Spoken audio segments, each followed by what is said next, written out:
Hey everyone, it has been quite a bit of time, but I know I said I'm back, but now I have a full little mini series that I actually want to do here. Well, actually a full-time thing that I'm thinking of doing. So while I'm working on a couple of other projects, and you've probably seen me do some collabs with other people, I decided that I wanted to do something that I've been thinking about for a couple of months now, and I've always wanted to do something on this channel like this, and that is go into a show or something that has since wrapped up or has been in cultural that I just missed on for whatever reason.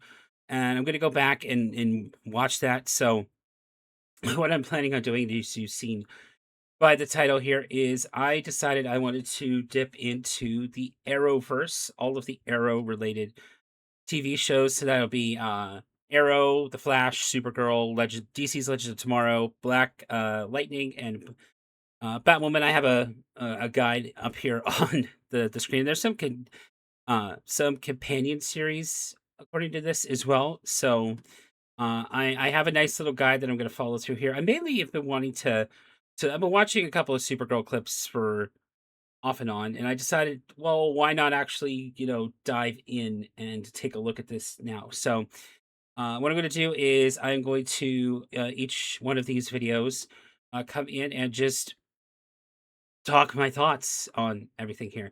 So let's go ahead and get my intro going, and after the intro, we will get started on this discussion.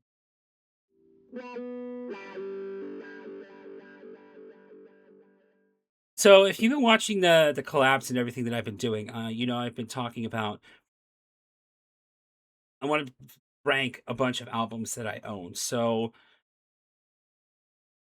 willing as I go through, I'm going to pull out an album before each episode, and not necessarily one that would match the theme of the episode, but just one that may match or not. So the one I'm picking real quick is The Strange Case of Hellstorm.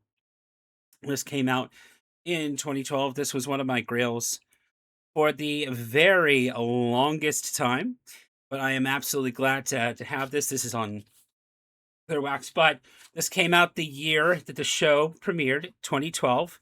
2012, early 2000s, and 2010s are some of my favorite years of music. So when I sat and watched it, I was like, "Oh, great! This is really cool." So I'll read a brief plot synopsis. This is from the Arrow fandom wiki.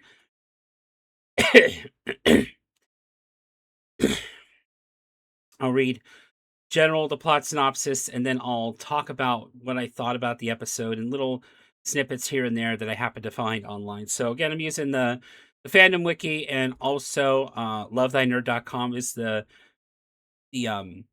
the list that I'm going through here. So in order to actually get to where I really want to get to, which is the Flash and Supergirl, I have to at least watch Arrow season 1, which is episodes 1 to 23.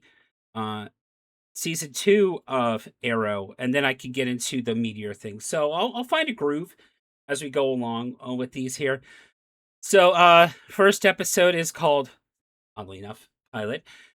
So after a violent shipwreck, billionaire playboy Oliver Queen was missing and presumed dead for about 5 years, or actually for 5 years, before being discovered alive on a remote island in the Pacific. So essentially, he goes back to Starling City. He reconnects with those closest to him. And essentially, the whole episode is him kind of coming back after being changed 5 years on the island and keeping a persona. Essentially, this is an origin story.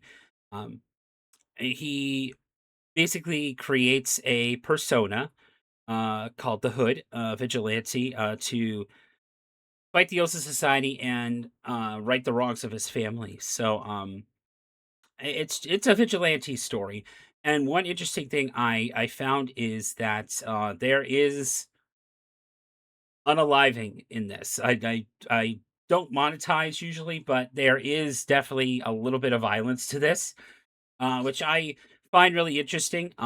It's this not this isn't necessarily black and white that's going on, but there's a moment in the episode where Oliver says, "No one can know my secret." So he does what he has to do, and I find that really interesting. And just from a narrative standpoint, I really enjoyed it right from the get go.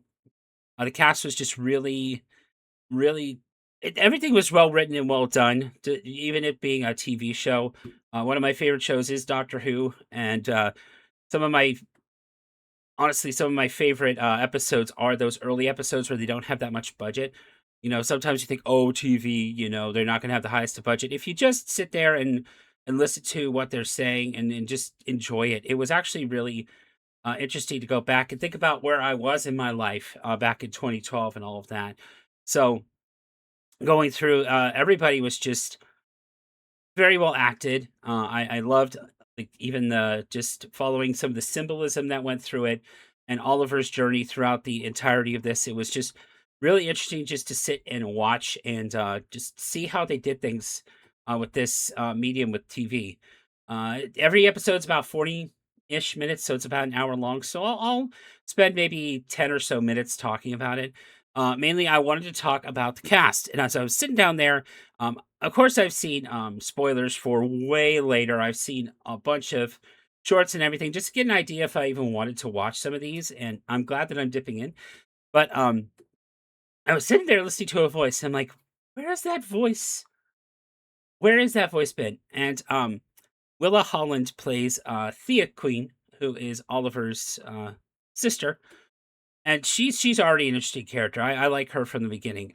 She everybody talks about, in the whole of the episode is what happened in the interim when Oliver was gone, how some of them moved on, some of them are angry for some pieces of action, pieces of um, not piece of action, the his actions of what happened.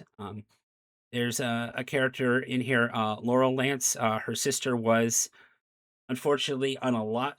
She died during the events of early before basically what we saw, and really understanding all of that. So there's different ways of grieving in this, which I really, appreciated, and everything was well acted, but, going back to my later piece or earlier piece that I was talking about is Willa Holland. I'm like, "Where did I hear that voice?"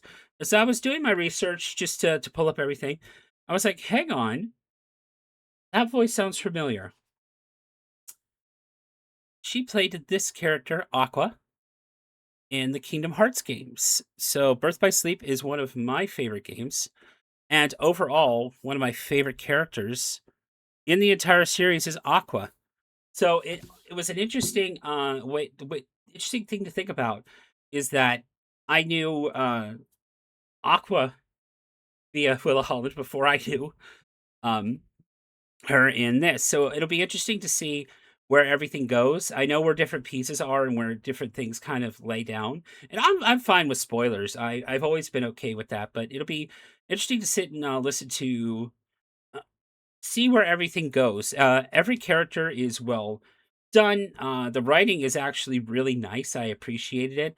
Um, for me to sit down and actually be invested, it's going to take a lot for me because there's very little time I usually have. So to spend like an hour or so a week or an hour or so a day to watch this, I'm really going to enjoy this. So, what I'm going to do is I will film all of these as they go along, and maybe even release them weekly. So you'll at least have something. So we're hitting up on about the 10-minute mark here. So I might have more thoughts on a couple of the other episodes as we go along, but yeah, I'm really excited to get started with this. Absolutely. Thank you so much for watching this episode. Let me know down in the comments below if you've seen Arrow or any of the Arrowverse that I talked about, or if you're listening to anything fun, let me know. Or even if you've played Birth by Sleep or any of the Kingdom Hearts games. Let's go ahead and let's have a mini conversation down in the comments. I will be filming more of these. I'm hoping that as I go along, that my thoughts become more concise as I go through. But I'm really excited to start this journey and everything that's on there. So yeah. Until next time, as I say at the end of everything, at least that I create, when the waters get rough, keep on sailing. Take care.